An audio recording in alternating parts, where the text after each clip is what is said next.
Èmi ni ọkọ principal community high school Àwọ̀rọ̀ Ẹ̀sìnlẹ̀ èyí tí àwọn agbẹnipamọ́ gbé sí àkàtà wọn.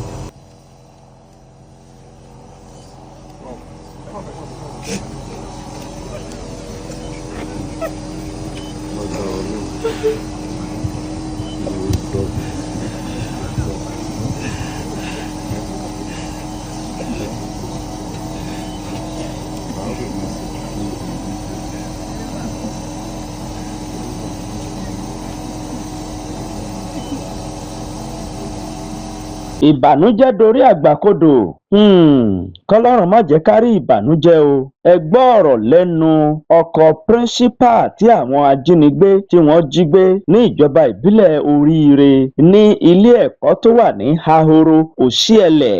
Ẹ gbọ́ ọ̀rọ̀ lẹ́nu ọkọ ìyá yìí bí bàbá tó jẹ́ ọkọ ìyá yìí bó ṣe ń sunkún níwájú gómìnà Ṣèyí Mákindé.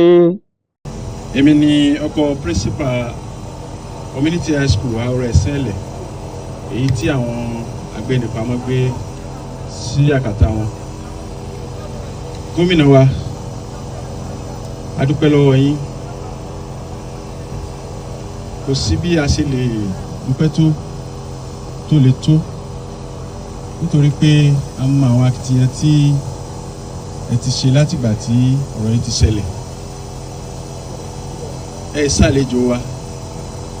Èmi ni Dean Renewable Natural Resources ní Ìṣẹ́yìn, a sì mọ ribiribi tí ẹ ṣe fún wa.